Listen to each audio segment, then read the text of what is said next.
एक आदमी एक 112 नंबर पर पुलिस को फोन करता है मदद मांगने के लिए। और जैसे ही मदद मांगने के लिए फोन करता है, लगभग 10 या 15 मिनट का समय अभी बीता था कि पुलिस की गाड़ी आ जाती है।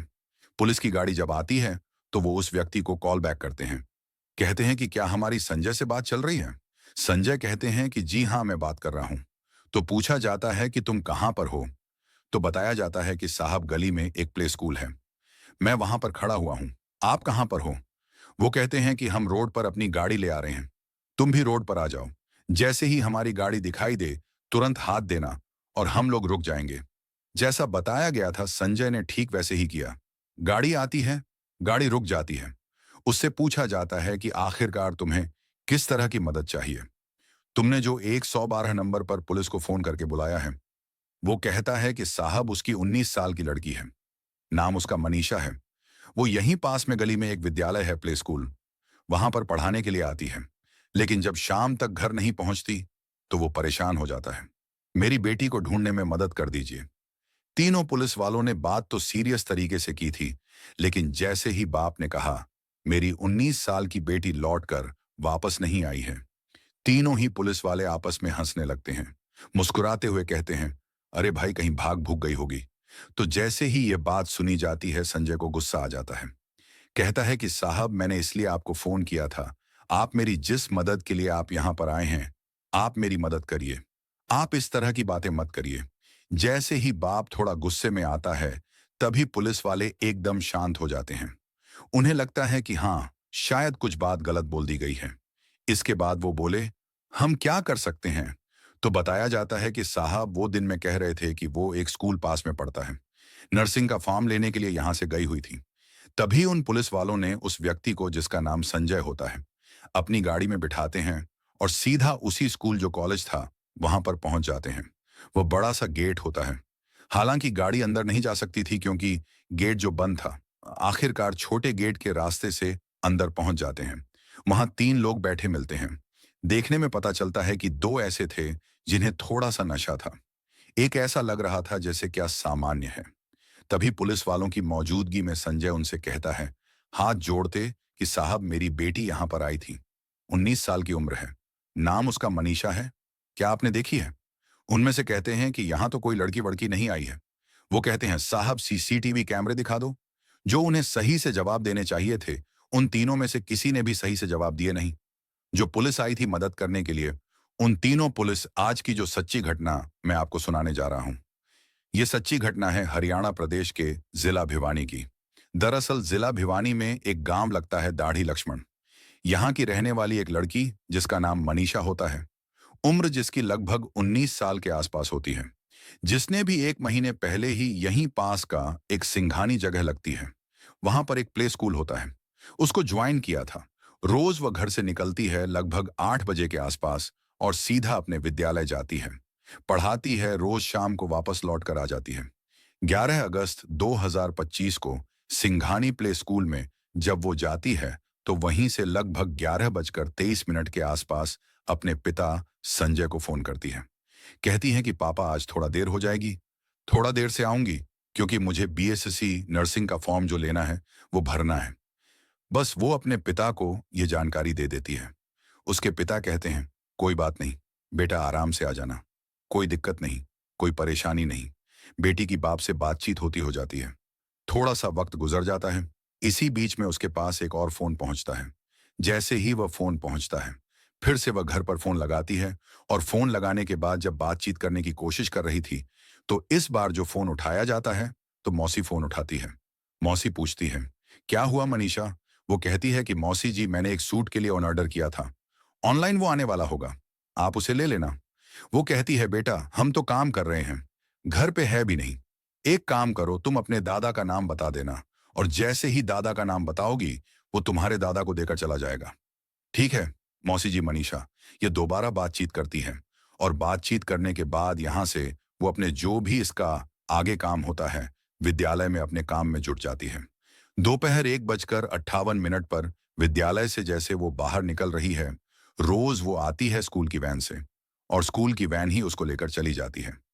ड्राइवर से कहती है कि भैया, मुझे ना यहीं पास में एक 500-700 मीटर की दूरी पर एक आइडियल स्कूल कॉलेज है। वहां से मुझे बीएसएससी नर्सिंग का फॉर्म लेना है, इसलिए आप घर चले जाओ और मैं अपना काम करके आती हूँ। जैसे ही यह आदेश मिलता है, उस ड्राइवर को उसने कहा, ठीक है बहन जी। वह चला जाता है। इसके बाद शाम के 6:26 के आसपास का वक्त हो रहा था। जो उसका पिता है, उसके पास एक मिस कॉल पहुंचती है, बेटी की। अब जैसे ही मिस कॉल आती है, तो उसके बाद वो कॉल बैक करने की कोशिश करते हैं, तो फोन नहीं लगता। हालांकि घर में चर्चा तो शुरू हो ही जाती है, क्योंकि बेटी कभी इतनी देर नहीं करती, इतनी देर से कभी घर नहीं आती। अब जो घर पे नहीं आई है, तो घर वाले आपस में एक दूसरे से बातचीत कर रहे थे। संजय ने अपने पिता से कहा कि पिताजी आखिरकार करूं तो क्या करूं? बोले बेटा, एक काम करो, जितनी जल्दी हो सके वहीं जाओ, जाकर देखो। वो सीधा उस जगह पहुंच जाता है, सिंघानी। वहां जाने के बाद अपनी बेटी को उस प्ले स्कूल के जो स्टाफ था, उससे बातचीत कर रहा था कि साहब मेरी बेटी आज घर नहीं पहुंची, क्या दिक्कत, क्या परेशानी है? और इसी बीच में उसने 112 नंबर पर फोन करके पुलिस से मदद मांगी। पुलिस आती है। पीवीआर, ईएसआई अनूप, साथ ही कांस्टेबल पवन और एसपीओ धर्मेंद्र, यह 3 लोग आते हैं उस गाड़ी में। और तीनों आने के बाद संजय से संवाद करना शुरू कर देते हैं, बातचीत करते हैं। लेकिन जो उनके मुख से आवाज निकलती है, बात निकलती है, वो वाकई बड़ी शर्मनाक होती है कि तुम्हारी लड़की भाग गई होगी, आ जाएगी। इस तरह की बातें शायद पुलिस को शोभा नहीं देती। लेकिन संजय ने जब इस बात को सुना, तो बहुत ज्यादा गुस्सा आ जाता है। वो रिएक्ट करता है। तो रिएक्ट करने के बाद वो जहां जहां उन्हें ढूंढना था, जितनी ईमानदारी से काम करना था, वो इतनी ईमानदारी, वो इतनी शिद्दत वो दिखाते ही नहीं हैं। बस थोड़ी सी फॉर्मेलिटीज करते हैं। जो आइडल कॉलेज होता है, वहां जाते हैं, वो स्टाफ से मिलते हैं, वहां जानकार मिल जाते हैं। ऐसे पीठ पर हाथ पैर मार रहे थे, एक दूसरे के जैसे कितनी पुरानी जान पहचाने। लेकिन एक बाप अपनी बेटी को लेकर परेशान था। पुलिस वालों की शायद उस बात को देखकर आंखें नहीं खुल रही थीं। आखिरकार यहां रात के लगभग 10 बजे के आसपास का वक्त था। इन तीनों पुलिस वालों ने अनूप, पवन, धर्मेंद्र को कहते हैं कि साहब हमने तो अपनी तरफ से पूरी कोशिश कर ली है। आपको एक काम करना चाहिए, जो नजदीकी पुलिस स्टेशन है, लोहारू, आपको वहां जाना चाहिए, एफआईआर दर्ज करानी चाहिए। अब संजय ने अपने दादा पिता से फिर दोबारा से बातचीत की। उसके साथ जो एक दो साथी थे, उन्होंने बातचीत की। उन्होंने कहा, रात तो बहुत ज्यादा हो गई है, एक काम ना करें, हम सुबह चलते हैं। ठीक। अब जो रात ज्यादा हो गई है, कुछ अपने मन से इन्होंने ऐसे अंदाजा लगाया कि सुबह चलेंगे, सुबह देखेंगे। फिर भी वह अपनी तरफ से कोशिश करते रहे। जितना कोशिश कर सकते थे कोशिश की। दिन निकलता है। सुबह के लगभग 8:30 के आसपास का वक्त हो रहा था। 12 अगस्त 2025 की वो तारीख थी। संजय सीधा थाने पहुंच जाता है, अपने परिवार के चाचा या कुछ और एक दो साथियों के साथ। वहां जाने के बाद कहता है कि साहब मेरी इस तरह से बेटी लापता हो गई है, गायब हो गई है। ये बात सुबह 8:30 से 9:45 शुरू हुई थी, और देखते ही देखते कब शाम हो जाती है, यानी कि रात के 7:30 बज जाते हैं, पता ही नहीं चलता। पुलिस वाले पूरा दिन उसको ऐसे ही चक्कर कटाते रहते हैं, इधर से उधर घुमाते रहते हैं। आखिरकार एफआईआर दर्ज कर ली जाती है। एसएओ अशोक कुमार एफआईआर दर्ज करते हैं और एएसआई शकुंतला इस मामले की जांच अधिकारी हो जाती हैं। लेकिन जितनी शिद्दत, जितनी ईमानदारी से जांच पड़ताल करनी चाहिए, उतनी ईमानदारी से जांच पड़ताल नहीं करते हैं। और हद तो तब हो जाती है जब इस थाने के अंदर भी यह कहा जाता है एक बाप से कि शादी वादी कर ली होगी, पिकनिक मनाकर वापस लौट कर आ जाएगी। जैसे पिता ने यह बात सुनी, पिता की आंखें नम हो जाती हैं, सोचने पर मजबूर हो जाता है कि आखिरकार मैं करूं तो क्या करूं। पुलिस से मदद मांगने के लिए आता हूं, तो कोई कहता है कि पिकनिक मनाने चली गई है, कोई शादी की बात करता है, तो कोई भागने की बात करता है। क्या हर बेटी ऐसे ही होती है? आखिरकार पिता ने जब यह बात कही, पुलिस ने उतनी शिद्दत, उतनी ईमानदारी से जांच पड़ताल नहीं की। पिता जाकर प्ले स्कूल जाता है, पिता आइडियल कॉलेज जाता है, जाकर सीसीटीवी की मांग करता है। लेकिन सीसीटीवी उसको दिखाई नहीं जाती, उसको सिर्फ ठेंगा दिखाया जाता है। उसे कहा जाता है कि मिल जाएगी, दे देंगे, बड़े अधिकारी आए नहीं हैं, इस तरह की बातें करते हैं। लेकिन संजय हिम्मत नहीं हार रहा था। आखिरकार करें तो क्या करें। लेकिन अगला ही दिन, यानी कि 13 अगस्त 2025 की सुबह की बात है, वो विद्यालय की तरफ जा रहा था, यह जानने के लिए कि आखिरकार उसकी बेटी उस सीसीटीवी कैमरे में देखने को मिल जाएगी कि आई थी, नहीं आई थी, कहाँ गई थी, तमाम कोशिश कर रही थी। इस बीच में पुलिस ने अगर चाहती तो डीवीआर निकलवाई जा सकती थी, लड़की की लोकेशन निकलवाई जा सकती थी, उससे पता करने की कोशिश कर सकते थे। लेकिन पुलिस ने इस मामले को बिल्कुल भी गंभीरता से नहीं लिया। लेकिन इसी बीच में 13 अगस्त 2025 की सुबह की ये बात है। ये लोहारू थाना क्षेत्र के गांव सिंघानी में एक नहर लगती है। नहर के किनारे एक रास्ता है। रास्ते के पास में ही एक बॉडी मिल जाती है। आसपास के गांव वाले पुलिस को सूचना देते हैं। तब यह शकुंतला, जो एएसआई होती है, जांच अधिकारी है, ये संजय को फोन करके कहती है कि संजय, आपको आना है, वहां पर पहुंचना है, हमें एक बॉडी मिली है। अगर आप देख लीजिए कि ऐसा तो नहीं आपकी बेटी की बॉडी हो। बस पिता के लिए तो एक पैरों तले जमीन खिसकने जैसी स्थिति हो जाती है। पिता करता भी तो क्या करता। आखिरकार पिता, उसके जो साथ के लोग थे, वो सीधा वहां पर रोते बिलखते पहुंचते हैं। बेटी के कपड़ों के आधार पर उसको पहचान लेते हैं, देख लेते हैं। जिस रूप में बेटी मिलती है, उसकी तो कभी कल्पना की ही नहीं थी। दरअसल अब यहां पर मामला बढ़ने लगता है। पूरा का पूरा गांव इकट्ठा हो जाता है। लोगों की संख्या लगातार बढ़नी शुरू हो जाती है। बेटी को जो जितने लोगों ने अपनी आंखों से देखा था, दरअसल उसकी आंखें ही निकली हुई थीं। जो उसकी भोजन की और श्वास की नली थी, वह भी निकली हुई थी। और उसकी जो गर्दन पर जैसे चंदे का आकार होता है, ऐसे चंद्रमा की तरह 29 सेंटीमीटर चौड़ा और 16 सेंटीमीटर लंबा एक घाव था। ऐसा लग रहा था जैसे किसी ने बार बार उस पर किसी धारदार हथियार से वार किया है, मारा है, और उसको बहुत ही तरीके से उसके साथ ऐसा सब किया गया है। कपड़ों से देखकर उसने अपनी बेटी को देखकर आखिरकार पहचान लेते हैं। और पहचानने के बाद उसकी बॉडी को कब्जे में लेकर पुलिस वाले पोस्टमार्टम के लिए भेज दिया जाता है। जैसे ही भिवानी के हॉस्पिटल में उसका पोस्टमार्टम शुरू होता है, अब यह खबर पूरे इलाके में आग की तरह फैल जाती है। 14 तारीख की बात ही लोग सड़कों पर उतरना शुरू कर देते हैं, क्योंकि एक गरीब आदमी जो मजदूर है, संजय, उसकी बेटी गायब हो जाती है। यही बेटी अगर किसी नेता की होती, यही बेटी अगर किसी मंत्री की, विधायक की होती, तो शायद पुलिस वाले पूरी शिद्दत, पूरी ईमानदारी से काम करते। लेकिन एक मजदूर की बेटी गायब हुई थी, इसलिए पुलिस वाले उतनी शिद्दत, इतनी ईमानदारी से काम नहीं कर रहे थे। और लोगों में गुस्सा बढ़ने लगता है। और जैसे ही लोगों में गुस्सा बढ़ रहा था, वैसे वैसे धरना प्रदर्शन, ये सब शुरू हो जाता है। 14 तारीख को उसका पोस्टमार्टम करने के बाद जो बॉडी परिवार वालों को सौंपी जाती है, तो परिवार वाले कहते हैं कि जब तक हथियारे नहीं मिलेंगे, तब तक हम इस बॉडी को लेकर नहीं जाएंगे, अब चाहे कुछ भी हो जाए। बस घर वालों का गुस्सा बढ़ने लगता है, जो उनके समर्थन में बड़ी संख्या में लोग सड़कों पर उतरने लगते हैं।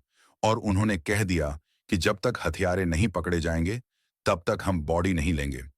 16-17 को भी पूरे प्रदेश भर में हंगामा शुरू हो जाता है। लोग सड़कों पर उतर जाते हैं। कई कई घंटे तक रोड जाम कर दिए जाते हैं। अब चाहे वो स्कूल कॉलेज के बच्चे हों, चाहे वो कोई भी हो जो व्यापारी हो, दुकानें बंद हो गईं, बाजार बंद हो गए, क्योंकि लगातार मनीषा को लेकर लोगों में उबाल फैल रहा था। अब इसके बाद कहीं ना कहीं पूरी पुलिस की नींद टूटती है, सरकार की नींद टूटती है। अब मुख्यमंत्री को बयान देना पड़ता है। तमाम अधिकारियों को मौके पर मैदान में आना पड़ता है। अब चाहे एसएसपी हो, आईजी हो, डीआईजी हो, तमाम अधिकारी मैदान में आते हैं और यह आश्वासन देना शुरू कर देते हैं कि चिंता मत करो, हम पूरी ईमानदारी से जांच कर रहे हैं और जितनी जल्दी हो सकेगा आरोपियों को गिरफ्तार करेंगे और उन्हें गिरफ्तार करने के बाद जेल भेज देंगे। अब पुलिस ने जो अभी तक छीछा लेदर की थी, उस छीछा लेदर पर लीपापोती करने के लिए जो एसपी होते हैं, मनवीर सिंह, उनका तबादला कर दिया जाता है। और सुमित कुमार आईपीएस 2014 बैच के ऑफिसर होते हैं, इनको तत्काल यहां का चार्ज दे दिया जाता है। साथ ही जो एसएचओ होते हैं, अशोक कुमार, उनको लाइन हाजिर कर दिया जाता है। और एएसआई शकुंतला, जो बहुत ही लापरवाही से इस मामले को ले रही थी, उनको भी सस्पेंड कर दिया जाता है। पीबीआर पर जो 3 लोगों की टीम आई थी, एएसआई अनूप, कांस्टेबल पवन और एसपीओ धर्मेंद्र, इनको भी निलंबित कर दिया जाता है। ये ऐसा लग रहा था जैसे ही इनको पांचों को सस्पेंड किया जाएगा, ट्रांसफर कर दिया जाएगा, पब्लिक शांत हो जाएगी। लेकिन पब्लिक का गुस्सा और भड़क जाता है। पब्लिक कहने लगती है कि ट्रांसफर कर दिया जाएगा, दोबारा चार्ज मिल जाएगा, लाइन हाजिर कर दिया जाएगा, दोबारा चार्ज मिल जाएगा, सस्पेंड कर दिया गया, दोबारा चार्ज मिल जाएगा। क्या बेटी वापस लौट कर आ सकती है? एक गरीब आदमी की बेटी इस तरह से चली गई। अगर आप लोग पहले से ईमानदारी से काम कर रहे होते तो शायद वो जिंदा होती। बस इतना था। झज्जर, जींद, फतेहाबाद, कुरुक्षेत्र, करनाल व अन्य शहरों के लोग सड़कों पे उतर जाते हैं। पक्ष विपक्ष, रोडवेज, यूनियन, छात्र छात्राएं, व्यापारी सब के सब सड़कों पे आ जाते हैं। और देखते देखते पूरे प्रदेश भर में और आसपास के जो प्रदेश के लोग थे वो भी सड़कों पर उतर आते हैं। और सबकी मांग थी कि इसमें जो भी हैं जांच करिए, ईमानदारी से जांच करिए, हथियारों को पकड़िए, बॉडी नहीं लेंगे, अंतिम संस्कार नहीं करेंगे। पहला पोस्टमार्टम होता है भिवानी जिला हॉस्पिटल में और दोबारा फिर पोस्टमार्टम करने के लिए मजबूर होना पड़ता है रोहतक के पीजीआई में। पता चलता है कि गला काटा गया है। बॉडी पर निशान हैं कई तरह के। ऐसा लग रहा है जैसे जानवर ने नुकसान पहुंचाने की कोशिश की है। जानवर ने उसको नोचा है। लेकिन क्यों किया है? सीएम ने भी आश्वासन दिया, लेकिन उसके बाद जब मामला लगातार बढ़ता चला जाता है तो 18 अगस्त 2025 की दोपहर के आसपास का वक्त था। सोशल मीडिया पर एक पत्र बहुत तेजी के साथ वायरल होने लगता है। हालांकि इससे पहले एक दिन पहले dog squad, forensic team, police की टीम, नहर के आसपास के वो इलाका जहां बॉडी मिली थी वो इलाका सब जगह ढूंढा जाता है, पड़ताल की जाती है। लेकिन साक्ष्य जुड़ाने की कोशिश कर रहे थे, लेकिन कुछ साक्ष्य ऐसे मिल ही नहीं पा रहे थे कि आखिरकार करें तो क्या करें। 18 अगस्त को जब उन्होंने एक सोशल मीडिया पर एक पत्र वायरल होने लगता है और यह दावा किया जाने लगता है कि मनीषा ने एक दुकान से 600 रुपए का एक कीटनाशक खरीदा था और उसको खरीदने के बाद उसको यूज कर लिया, यानी कि पी लिया, यानी कि उसने अपनी जान दे दी। बस इतना था। और उसके बाद एक सोशल मीडिया पर एक पत्र था जो बहुत तेजी के साथ वायरल हो रहा था। अब वो वायरल होता है तो उसमें बताया जाता है कि उस लड़की ने अपनी जान दे दी है। दरअसल उस लेटर को यह दावा किया जा रहा है कि वो लेटर क्या है। मैं उस लेटर को उसके हिंदी तर्जुमा, क्योंकि वो अंग्रेजी में लिखा हुआ था और एल रोमन भाषा में, तो इसलिए मैं पढ़ के उसका हिंदी तर्जुमा बताता हूं कि सॉरी मम्मी पापा, मेरी वजह से आप दोनों को प्रॉब्लम में नहीं देख सकती। आप दोनों ने मेरी खातिर बहुत कुछ किया और वैसे भी मेरे से सब दुखी थे। मैं सबकी बातें जमाने की बातें सोचती हूँ और फिर दुखी हो रही हूँ। ना मैं गलत थी, ना मैंने कुछ गलत काम किया है। बस मैं अपने पेरेंट्स का ड्रीम पूरा करना चाहती थी। मैं बीएससी नर्सिंग कर रही थी क्योंकि नेट क्रैक किया और एक नर्सिंग अफसर बनकर मम्मी पापा का सपना पूरा करना चाहती थी। लेकिन मैं आप दोनों पर बोझ नहीं बन सकती। I am sorry mummy papa. मैंने आप दोनों को हर्ट किया हो तो, और आप दुनिया के सबसे अच्छे माता पिता हो। थैंक यू मुझे ये जिंदगी देने के लिए। मम्मी और पापा, मैं आपकी आभारी हूं। आपने मुझे एक राजकुमारी की तरह पाला। कोई हो तो प्लीज मेरे पेरेंट्स का ख्याल रखना। इस तरह का लेटर था। ये लेटर उस लड़की ने लिखा है, नहीं लिखा है। इसकी जो राइटिंग है उसकी तो जांच के बाद ही स्पष्ट हो सकेगा कि इसमें कितनी सच्चाई है। लेकिन कीटनाशक जहां से खरीदा उसके बारे में यह दावा किया जाता है कि वाकई इस एक आदमी ने यह आकर गवाही दी है। अभी पुलिस इस मामले को अल्टी पल्टी करना चाहती है या फिर जो प्रदेश भर में बवाल हो रहा था उस बवाल को शांत करना चाहती है। इसके बारे में तो कुछ नहीं पता, लेकिन कुछ बिंदु हैं जिन पर पुलिस की कार्यप्रणाली पर सवाल खड़े हो रहे हैं। जैसे मनीषा की लाश 13 अगस्त को मिली थी। अचानक 5वें दिन वो पत्र कहां से प्राप्त हो गया कि उसका पहले खुलासा क्यों नहीं किया? जिस पत्र को यह बताया जा रहा है कि उसने जान दी है वह फोटोकॉपी लग रही है, तो इसका ओरिजिनल कहां पर है? साथ ही मनीषा 11 अगस्त को लापता हुई थी, तो 13 को बॉडी मिली। अगर लाश 2 दिन खेतों में खुले में पड़ी थी तो आखिरकार किसी की उस पर नजर क्यों नहीं गई? क्योंकि वो एक आम रास्ता जैसा लगता है। वहां से बहुत सारे लोग इस बीच में आए होंगे, गए होंगे, लेकिन किसी की नजर नहीं पड़ी और अचानक से वो मिल जाती है। वाकई अपने आप में सोचने वाली बात। बॉडी की गर्दन पर गहरे जख्म के निशान हैं। ये निशान कहां से आए, यह भी सोचने वाली बात है। साथ ही इस केस में एएसपी का ट्रांसफर हुआ और पुलिस वाले सस्पेंड हुए। अगर यह नोट पहले ही मिला था तो पहले ही पुलिस ने स्पष्ट क्यों नहीं किया? यह मामला 4 दिन से राजनीतिक रंग ले रहा था। विपक्ष के कई नेता धरने पर पहुंचे, तब पुलिस ने स्थिति को स्पष्ट क्यों नहीं किया? साथ ही पुलिस के उस दावे में कितना दम है जब मनीषा का परिवार सुन इस नोट के मिलने की बात जानता था? क्या परिवार वालों को पहले से पता था या नहीं पता था? पुलिस वाले ऐसे बताते हैं ऐसा मीडिया रिपोर्ट में लगातार चल रहा था। अब पूरे हरियाणा प्रदेश में प्रदर्शन होने लगे हैं। केस का रुख डाइवर्ट करने की कहीं कोशिश तो नहीं की जा रही है। इस तरह के कई सवाल हैं जो पुलिस पर लगातार खड़े हो रहे हैं।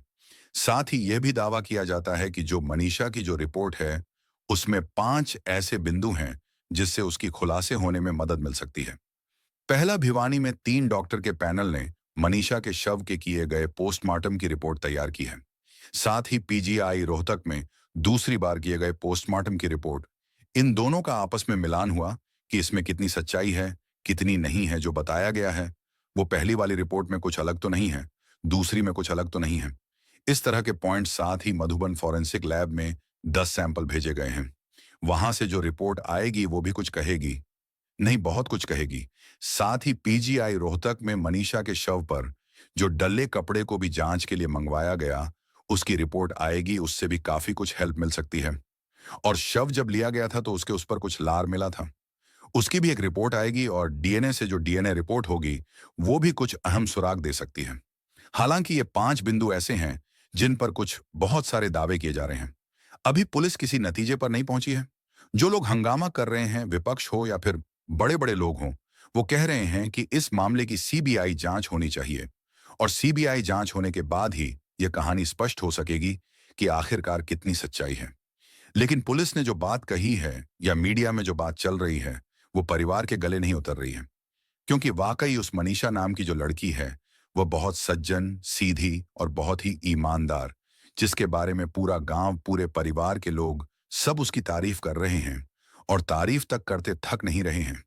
इसीलिए पुलिस की भी जिम्मेदारी बनती है कि पूरी शिद्दत, पूरी ईमानदारी से इस बेटी के मामले जांच पड़ताल करने के बाद और दूध का दूध, पानी का पानी कर देना चाहिए।